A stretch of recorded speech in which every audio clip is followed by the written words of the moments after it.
नमस्कार। आपदाएं आती हैं और सच ये है कि आपदाएं आती रहेंगी, लेकिन इससे भी बड़ा सवाल यह है कि क्या हम आपदा से सामना करने के लिए तैयार हैं। हमारे इस खास शो में हम पड़ताल करते हैं उन्हीं कोशिशों की, उन कदमों की जो आपदा के पहले, आपदा के दौरान और आपदा के बाद हो रही हैं और होनी चाहिए। इसी श्रृंखला में आज बात शहरी बाढ़ से मुकाबले की।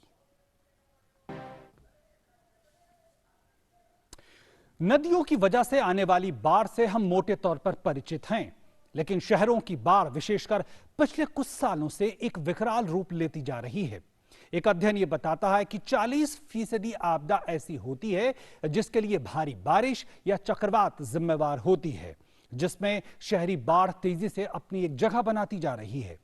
समस्या इसलिए बड़ी है क्योंकि शहरों में घनी आबादी होती है, यानी जानो माल के नुकसान की आशंका भी ज्यादा होती है। कार्यक्रम की शुरुआत करते हैं शहरी बाढ़ की कुछ एक घटनाओं से, और सबसे पहले बात करते हैं मुंबई की। मुंबई 2005 में जो बाढ़ आई, जो शहरी बाढ़ का एक विकराल रूप थी, उसे कौन नहीं जानता।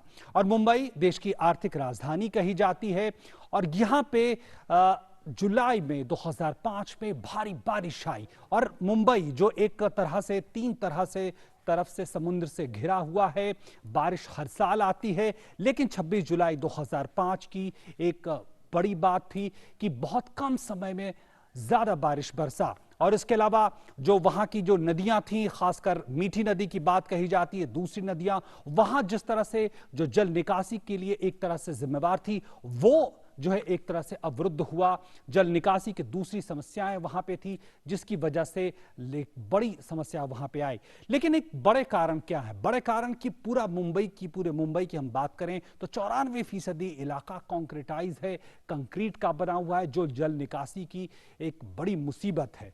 इसके अलावा 25 जुलाई 2005 को क्या हुआ? 944 मिलीमीटर बारिश 24 घंटों में हुई। ये इतनी बारिश कम समय में होना एक बड़े कारण की तरह था। वहीं 2 जुलाई 2019 यानी पिछले साल की बात करें, 80 मिलीमीटर बारिश एक घंटे में हो जाती है। उसका एक बड़ा कारण यह हुआ कि जो जल निकासी की जो क्षमता है उस पर असर पड़ा, और जो हाई टाइड आया उसकी वजह से जल निकासी ज्यादा प्रभावित हुआ, और वो एक बड़ा कारण था कि शहर से जल वापस जा नहीं पाया समुद्र की ओर। और एक अगर हम इंफ्रास्ट्रक्चर की बात करें तो 525 किलोमीटर अंडरग्राउंड ड्रेनेज है मुंबई में। नालियों की जो पूरी लंबाई है 2000 किलोमीटर की है। इतना बड़ा तंत्र है, लेकिन वो क्या उस क्षमता के लिए तैयार है जो कम समय में ज्यादा बारिश हो जाती है, और शहरी बाढ़ का एक बड़ा कारण है। चेन्नई की तरफ रुख करते हैं। साल 2015 सबको याद होगा, वहां पे किस तरह से 2015 में 1025 मिलीमीटर बारिश हुई सिर्फ एक महीने में, और एक बड़ा कारण था चेन्नई के इस आपदा के लिए। और ये बारिश 100 सालों बाद इतनी बारिश हुई थी। नवंबर 1918 में इतनी बारिश हुई थी, लगभग इतनी ही, और एक बड़ा कारण था इसके लिए शहर तैयार नहीं था। और खास बात चेन्नई की कि आधा दर्जन नदियों की प्रणाली है, कई नदियां हैं, नहर हैं, और वो उसका बाधित होना एक बड़ा कारण है। अडयार, बकिंघम कैनाल और कूवम चेन्नई के बीच से गुजरती हैं ये नदियां और नहरें। ये कहीं ना कहीं एक बड़े स्रोत की तरह थी, और ज्यादा बारिश से जल निकासी की समस्या हुई। आप देख सकते हैं जल निकासी की जो पूरा तंत्र है वो कहीं ना कहीं बाधा पैदा कर रहा था, वो तैयार नहीं था। नगरीय नियोजन और नगरीय विस्तार नीति का एक दुष्परिणाम थी कि जो इलाके जहां पे जल प्रवाह के लिए जो एक कैचमेंट एरिया थी, वहां पे उस तरह की उपलब्धता अब नहीं रह गई थी। इसीलिए जिन इलाकों में कभी झील थे और जो वेटलैंड इलाके थे, वहां पे अब वो पानी के जमा होने की जगह नहीं थी, और पानी की निकासी के रास्ते बंद हुए। उसकी बड़ी वजह थी। और इसके अलावा जो शहरी वेटलैंड का इलाका है, दलदली इलाका, उसका दायरा जो एक समय 250 वर्ग किलोमीटर तक था, वो काफी सिकुड़ गया। जो नगरीय योजना की कमी थी, जिस तरह से आबादी बढ़ी, जिस तरह से कंक्रीट के जंगल बने। अब एक और हम उदाहरण लेते हैं, वो है पटना का। और पटना का उदाहरण पिछले साल का है। हम जानते हैं ये पटना का पूरा इलाका आप देख सकते हैं, एक तरह से लंबाई में शहर है, और यहाँ भी काफी कम समय में ज्यादा बारिश हुई, और उसकी वजह से क्या हुआ कि शहर कि जो निचले इलाके थे, इन निचले इलाकों में जल भराव की स्थिति पैदा हुई।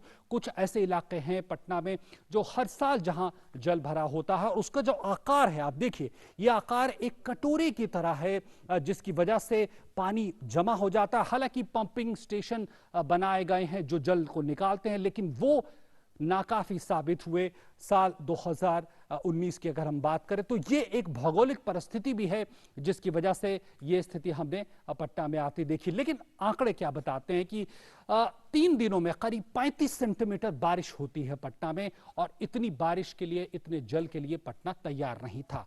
पटना एक कटोरी की तरह है, चारों तरफ से जगहें ऊंची हैं, पंपिंग स्टेशंस और दूसरी व्यवस्थाएं हैं, लेकिन वो नाकाफी साबित हुई। और पटना शहर के बीच में निचले इलाके हैं, अगर कुछ इलाकों की तरफ आप देखेंगे तो निचले इलाके हैं जो एक बड़ी वजह है। और इसके अलावा निचले इलाकों में प्राकृतिक रूप से जलाशय थे, जहां पे अब आबादी है, बिल्डिंगें हैं, रिहायशी इलाके हैं।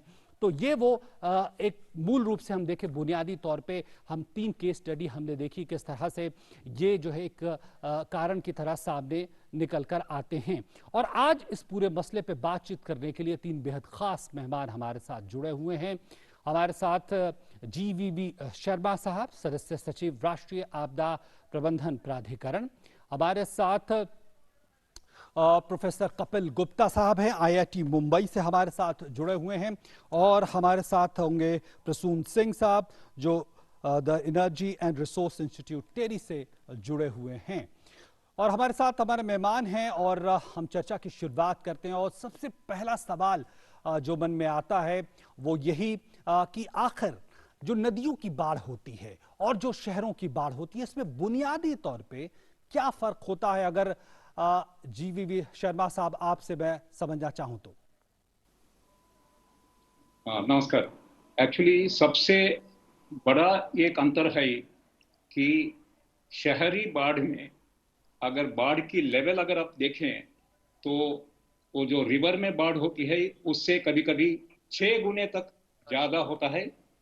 और अगर फ्लड वॉल्यूम का भी पीक वॉल्यूम भी अगर देखें कभी कभी ये 6 गुना ज्यादा होता है। तो इसका मतलब है बहुत तेजी से पानी आ जाता है। तो एक दूसरा ये है कि आबादी का घनत्व बहुत ज्यादा है, इसलिए जो लोग संवेदनशील इलाकों में रहते हैं उनके बहुत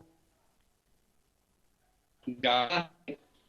और के बाद भी, बाढ़ के दौरान भी खतरा ज्यादा है, और बाढ़ के बाद भी सेकेंडरी जो मेडिकल इन्फेक्शन वगैरह रोग जी, फैलने का खतरा भी ज्यादा है। और तृतीय ये बात है कि तीसरी बात ये है कि जो शहरी अंचल में इंफ्रास्ट्रक्चर का भी काम बहुत होता है, इकोनॉमिक एक्टिविटीज बहुत होते हैं, अर्थनैतिक क्षेत्र में बहुत लोगों के इंफ्रास्ट्रक्चर प्रोजेक्ट्स और बाकी प्रोजेक्ट्स भी चलते रहते हैं, बहुत लोगों की जीविका निर्भर होते हैं। इसीलिए शहर अंचल में जो होता है उसका भिन्न है कंप्लीटली। वो शहरी बाढ़ भिन्न स्वरूप है। और खास करके अगर आप देखें, यातायात में देखें तो सड़क बहुत चौड़ाई कम है शहरी अंचल में। और जब मोटरसाइकिल में या 2 व्हीलर में आदमी जाता है और पानी इतना गहराई में आ जाता है, कभी कभी उसको पता भी नहीं चलता, नीचे सड़क तो ठीक तो है, नीचे पाट होल तो नहीं है। तो इसीलिए खतरा भी यातायात की सुविधा से भी, यातायात के दृष्टिकोण से भी अगर देखें तो शहरी बाढ़ का खतरा बहुत भिन्न प्रकार का है। बिल्कुल। और प्रोफेसर कपिल गुप्ता, अगर मैं आपसे समझना चाहूं तो क्या मोटे तौर पर अंतर है, यही सवाल आपसे, और कितनी घातक है अगर नदियों से जो बाढ़ आती है? हमने देखा है शहरों में पानी घुसते, गांव में पानी जाता है, और लेकिन शहरों की जो बाढ़ है वो किन मायनों में अलग है और खतरा क्या इससे ज्यादा है? देखिए, ऐसा है, शहरों में जो बाढ़ आती है वो ज़्यादा खतरनाक इसलिए है क्योंकि शहरों में बहुत घनी आबादी है। तो बहुत कम क्षेत्रफल में ज़्यादा आबादी होने के कारण, थोड़े से इलाके में भी बहुत तीव्र बारिश होने के कारण बहुत ज़्यादा लोग इससे अफेक्ट हो जाते हैं। दूसरा, शहरीकरण होने की वजह से हमने जो ग्रीन स्पेसेस थे उन सबको कन्वर्ट कर दिया है। वहाँ खाली जगह पे हमने मॉल बना लिए हैं, घर बना लिए हैं, तो अब पानी को जाने की कोई जगह नहीं छोड़ी है। तो इसलिए लो लाइंग एरियाज में पानी भर जाता है और उसके निकासी के लिए हमें सही संसाधन करने होंगे। तो इसके लिए अभी हाल ही में ministry of housing and urban development ने नया मैनुअल निकाला है अगस्त में। उसको अगर हमारे अथॉरिटीज फॉलो करें लेटर और स्पिरिट में, तो हमारे जल निकासी का संसाधन सही तरह से हो सकता है। बिल्कुल। प्रसून जी, हमें ये समझाएं कि क्या ये जो शहरी बाढ़ का फेनोमेना है ये नया फेनोमेना है? क्योंकि हम देख रहे हैं खासकर मुंबई 2005 में जो घटना हुई उसके बाद ज्यादा चर्चा हो रही है। अगर ये नया फेनोमेना है तो क्या मूलभूत कारण आप देखते हैं? अगर धन्यवाद पहले तो प्रोग्राम में शामिल करने के लिए। जी, स्वागत है। अगर हम देखें शहरी बाढ़ की हिस्टोरिकल साइकिल, तो हम पाएंगे कि मुंबई में जब 2005 में बाढ़ की स्थिति उत्पन्न हुई, इसके बाद से इस अर्बन फ्लडिंग को इंडिया में एक कंसर्न के रूप में देखा जाने लगा। उसके लिए इन डेप्थ स्टडी भी की गई, एक फैक्ट फाइंडिंग कमेटी बनाई गई मुंबई फ्लड की स्टडी के लिए, और उन्होंने बहुत सारे कारण और सुझाव दिए कि कैसे अर्बन फ्लड को कंट्रोल किया जा सकता है, कैसे कारण है, क्या कारण हो सकते हैं। बट अगर हम इसको देखें कि कैसे किन एरियाज में हमारे शहरी क्षेत्रों में बाढ़ की स्थिति बढ़ती जा रही है, तो अगर हम देखते हैं तो 2010-13 के बाद से जो अर्बन फ्लडिंग के इंसिडेंट्स हैं इंडिया में वो बढ़ते जा रहे हैं। जिन शहरों में पहले फ्लड की सिचुएशन नहीं होती थी उनमें भी फ्लड की सिचुएशन बनने लगी। इसका मूलभूत कारण यही है कि शहरों का जो विकास हुआ है वो बहुत अनप्लान्ड तरीके से किया गया है हमारे देश में। मास्टर प्लान्स बहुत सारे शहरों में डेवलप नहीं किए गए अच्छे से, और जिन शहरों में डेवलप किए गए उनका इम्प्लीमेंटेशन भी बहुत अच्छे से नहीं हो पाया। अगर शहरों के जो एक मेन कारण है अर्बन फ्लडिंग का, वो हम बोल सकते हैं कि लैंड यूज चेंज होता है, जिसमें बहुत सारा अर्बन एरिया का डेवलपमेंट हुआ, जिसमें आपकी जो बफर एरियाज थे जिसके थ्रू पानी जो था, बारिश का पानी वो परकोलेट होता था, उन एरियाज को हमने कॉन्क्रीटाइज कर दिया। तो हम कम समय में ज्यादा पीक डिस्चार्ज जिसको हम बोलते हैं हाइड्रोलॉजी में, कम समय में ज्यादा पानी हमारे शहरी क्षेत्रों में आने लगा, और उसकी वजह से हमारे फ्लडिंग की सिचुएशन जो है वो बढ़ती जा रही है। जी, GVV शर्मा साहब, अगर जिस तरह का पैटर्न जिसकी बात कर रहे हैं तमाम पैनलिस्ट, आपको लगता है कि जिस तरह से बदलाव हुए हैं, जिस तरह से कई सारे प्राकृतिक घटनाएं हो रही हैं, जिस तरह से बाढ़ और तमाम चीज़ों के पैटर्न बदले हैं, क्या आप कहना चाहेंगे कि कौन कौन से खासकर ऐसे इलाके जहां पे एनडीएमए को इस तरह की ज़्यादा समस्या देखने को आ रही है, खासकर कौन से ऐसे इलाके हैं? एक्चुअली निर्दिष्ट रूप में सारे शहर में एक्चुअली सावधान की जो आवश्यकता है, लेकिन अगर हम पिछले जो इंसिडेंट्स अगर देखें तो खास करके 2017 में बेंगलुरु में शहरी बाढ़ हुई है, 2017 में मुंबई में भी काफ़ी बड़ी शहरी बाढ़ हुई है, और पिछले साल पटना में हुआ है, और इस साल ऑलरेडी हैदराबाद में भी शहरी बाढ़ की स्थिति देखने को मिला है। इसीलिए हमारे जो क्लास 1 सिटीज़ हैं, टोटल करीब 440 शहर को आइडेंटिफाई किया गया है, और इन सब में इस तरह का सिटी डिजास्टर मैनेजमेंट प्लान करने की आवश्यकता है, जिसमें खास तौर पर शहरी बाढ़ के बारे में कंसंट्रेट करके उसके बारे में फोकस्ड अटेंशन, मिटिगेशन का काम ठीक से करने की आवश्यकता रही है। बिल्कुल। प्रोफेसर कपिल, ये हमें बताएं, यही सवाल आपसे, क्या कोई खास इलाके हैं, कोई खास भौगोलिक परिस्थिति है जिसकी वजह से ऐसे देखने को मिल रहा है? क्योंकि हम देख रहे हैं तटीय इलाकों में भी समस्या आ रही है, उत्तर भारत के मैदानी इलाकों में भी समस्या आ रही है, तो हम देख रहे हैं कि कोई उस तरह की भौगोलिक स्थिति नहीं है जहां पे विशेषकर ऐसी शहरी बाढ़ की परिस्थिति हम बनते देख रहे हैं। पिछले 25 सालों में शहरी इलाकों में बहुत तीव्रता से डेवलपमेंट हुआ है। तो उसकी वजह से निचले इलाकों में भी कंस्ट्रक्शन हो गया है। तो इस प्रक्रिया में सड़कें भी बनी हैं और कई सारे जो नेचुरल ड्रेनेज थे उनको डाइवर्ट कर दिया है, उनको ब्लॉक कर दिया है। इसकी सही तरीके से प्लानिंग नहीं होने की वजह से कई जगह ब्लॉकेजेस उत्पन्न हो गए हैं। एक कारण तो यह है। दूसरा, जो शहर डैम के नीचे इलाकों में उपस्थित हैं, वहाँ अपन ने देखा केरला में कि डैम को जो है लास्ट मोमेंट पे गेट्स खोले गए। अगर गेट्स इनको प्लान तरीके से खोला जाए तो शहरों में एकदम से बाढ़ नहीं आएगी। और नेचुरल डैम के गाइडलाइंस में यह है कि 20% डैम आपको बाढ़ के पानी के लिए क्षमता खाली छोड़नी चाहिए। पर हमारे यहाँ पावर जनरेशन और एग्रीकल्चर की वजह से डैम को पूरा भर देते हैं। तो डैम को ऑपरेट करने के लिए एक कमेटी होनी चाहिए जिसमें टेक्निकल एक्सपर्ट्स, टेक्नोक्रेट्स हों, उनके डिसीजन से ही डैम का प्रचलन किया जाए मानसून के समय। बिल्कुल। प्रसून, आप ये हमें समझाएं कि हम देख रहे हैं कि तमाम शहरों में इस तरह की जहां समस्याएं हो रही हैं, क्या विशेषकर उन शहरों में घनी आबादी जिम्मेवार है, या फिर हम उसको ये माने कि जिस तरह का नियोजन हुआ है, यानी जिस तरह की प्लानिंग है, जिस तरह के नए इमारतें बन रही हैं, वो समस्या है? मूल समस्या क्या निकल कर आ रही है? तो अगर हम देखें शहरों का अलग अलग भौगोलिक क्षेत्रों में हमारे जो शहर हैं, जिन शहरों में पहले अर्बन फ्लड का इशू नहीं था, वहां भी अर्बन फ्लडिंग का इशू होने लगा है। इसके एक कारण तो हम नहीं गिना सकते, इसके कई कारण हो सकते हैं एंड कई कारण हैं, जिनमें से प्रमुख कारण है आप जैसा बता रहे हैं कि हमें अर्बन, इसको समझने के लिए हमें एक अर्बन हाइड्रोलॉजी को पहले समझना पड़ेगा। उस एरिया का हाइड्रोलॉजिकल सिस्टम कैसा है, वो जो शहर हम बसा रहे हैं उसकी हाइड्रोलॉजी कैसी है। अगर कई क्षेत्रों, जैसे हम एग्जांपल लें गुवाहाटी शहर का, गुवाहाटी भी एक ऐसा शहर है जो हर साल जहाँ पे 3 या 4 या 5 इंसिडेंट होते हैं जब हैवी फ्लडिंग होती है वहाँ।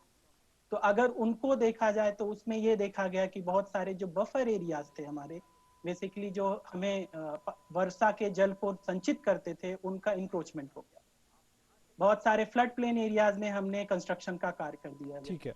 तो जो पानी जो आ रहा है वो अपना एक पानी तो फ्लडिंग को ऐसी सिचुएशन में हम अवॉइड नहीं कर सकते। हमें अपने रिसोर्सेज, अपने रेजिलियंस और अपने एडेप्टिव कैपेसिटी को बढ़ाना होगा। ठीक है, ये एक सोल्यूशन है। बाकी इसका एक और एंगल है जो हम क्लाइमेट चेंज से भी लेकर देख सकते हैं। ठीक है। जो भी हमारे क्लाइमेट प्रोजेक्शंस बताते हैं वो यही बताते हैं कि आने वाले सालों में ऐसे जो अधिक इंटेंसिटी के रेनफॉल हैं जी, उनकी संख्या बढ़ेगी। जी। प्रोफेसर कपिल, एक और मसला है जिसको लेकर एनडीए में भी और तमाम एजेंसियां काम कर रही हैं, वो है पूर्वानुमान को लेकर, यानी क्या शहरी बाढ़ को लेकर हम एक निश्चित तौर पर फोरकास्ट कर सकते हैं। इसको लेकर क्या काम हुआ है और ये कितना प्रभावी तरीके से इसको हम अंजाम दे पा रहे हैं, क्योंकि सूचना इस तरह की, जैसे चेन्नई में कुछ प्रोजेक्ट इस तरह के शुरू हुए हैं। हाँ जी, ऐसे प्रोजेक्ट बॉम्बे में 2005 की बाढ़ के बाद हुआ था और हमने बीएमसी को एडवाइस की थी पूरे बम्बई में 60 ऑटोमेटिक वेदर स्टेशन सब फायर स्टेशन और बीएमसी ऑफिस पे लगाए गए हैं। ये ऑटोमेटिक वेदर स्टेशन हर 15 मिनट में बारिश, ह्यूमिडिटी, टेम्परेचर इत्यादि देते हैं और आजकल ये इंटरनेट और मोबाइल ऐप की वजह से सब हर आदमी को उपलब्ध है, तो उससे उनको अंदाज हो जाता है कि किस जगह कितनी बारिश हो रही है। दूसरा, आजकल हमारी टेक्नोलॉजी बहुत आगे हो गई है, सैटेलाइट मैप्स, रेडार, इन सब की वजह से हम उपलब्धियों से हम बारिश का अनुमान 3 घंटे पहले तक बहुत एक्यूरेसी से लगा सकते हैं। तो automatic weather station Bombay, Hyderabad, Ahmedabad, कई शहरों में अब लगाए जाने लगे हैं और मेरा सुझाव ये है कि शर्मा साहब ने 460 शहरों का कहा है, तो उन सब शहरों में इन सबका होना बहुत जरूरी है। जी, यूरोप में आप देखेंगे कि डॉप्लर वेदर रेडार से वो 15 मिनट पहले भी बारिश का पूर्व अनुमान दे देते हैं, तो हमें हमारा डॉप्लर वेदर रेडार सिस्टम को मजबूत करना होगा। ठीक है। शर्मा साहब, ये एक बड़ी बात निकल कर आ रही है कि जो पूर्वानुमान कर सकें, समाधान की तरफ किस तरह से तेजी से धीरे धीरे बढ़ा जाए। एक बड़ी बात वेस्ट मैनेजमेंट और उसके निष्पादन को लेकर है, और इंडिया में कैसे इसको देख रहा है, और ये एक बड़ी समस्या के तौर पे तमाम शहरों में।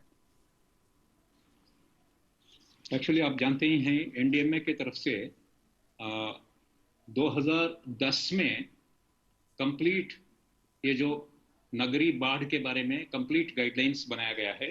आप जानते हैं कि एनडीएमए का मुख्य भूमिका है कि गाइडलाइंस और जो आपदा आने के बाद नहीं, आपदा आने के पहले ही इसके लिए तैयारी कैसे होना चाहिए, प्रस्तुति कैसे होना चाहिए, इसका मिटिगेशन के लिए क्या क्या काम होना चाहिए, ये सब काम खास करके नगरीय बाढ़ के बारे में 2010 में गाइडलाइंस दिए गए हैं।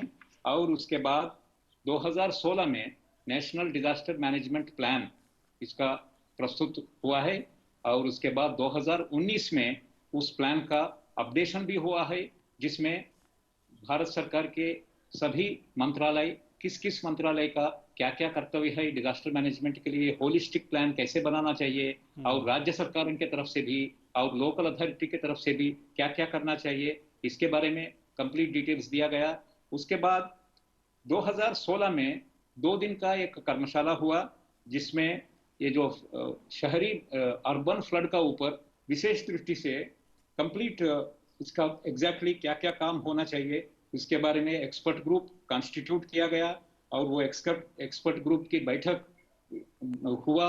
वो बैठक में ड्रेनेज रिलेटेड इश्यूज के बारे में क्या करना चाहिए, सॉलिड वेस्ट मैनेजमेंट के बारे में क्या करना चाहिए, और टेक्नो लीगल रेजिम के बारे में क्या करना चाहिए। जैसे जो कपिल जी ने बताया कि अगर जलाशय का एरिया में अगर उसको कंप्लीट क्लोज डाउन करके इसमें अगर इमारत बन रहा है, तो इसमें लॉ एनफोर्समेंट का क्या होना चाहिए, और इस तरह का चीज कैसे रोका जाए, जो लीगल एनफोर्समेंट की जो लोकल अथॉरिटी के द्वारा जो काम करना चाहिए, वो काम कैसे और सुदृढ़ रूप से किया जाएगा, और अर्बन प्लानिंग कैसे ठीक से होना चाहिए, और अर्बन फ्लड का अर्ली वार्निंग सिस्टम जो बात हुई, इस तरह का अर्ली वार्निंग सिस्टम कैसे बनाना चाहिए, इस तरह का सारे गाइडलाइंस के बारे में और एक्सपर्ट ग्रुप्स के साथ डिलिबरेशंस, चर्चा और प्लानिंग, ये सब एनडीएमए की तरफ से किया जा रहा है। और एक विषय मैं यहाँ आपके द्वारा आपके दर्शकों को मैं शेयर करना चाहता हूँ। असम में गुवाहाटी शहर में ये अर्बन फ्लड का अर्ली वार्निंग सिस्टम कैसे होना चाहिए, इसमें असम स्टेट डिजास्टर मैनेजमेंट की क्या भूमिका रहेगी और गुवाहाटी म्युनिसिपल कॉर्पोरेशन की क्या रहेगी, इस तरह का काम करने के लिए टेरी संस्था के साथ एनडीएमए का एक टाई अप हुआ। इसका करीब 50 लाख रुपए से ये काम स्टार्ट हुआ है। इस काम की अग्रगति के बारे में मैं प्रसून सेन साहब को मैं रिक्वेस्ट करूंगा वो कुछ बताएं। प्रसून, बहुत जरूरी है ये, क्योंकि इस तरह की अब शुरुआत हो रही है। कौन कौन से ऐसी लक्ष्य बनाए गए हैं, जिस तरह से गुवाहाटी और असम में काम हो रहा है, आप भी उसमें भागीदार हैं?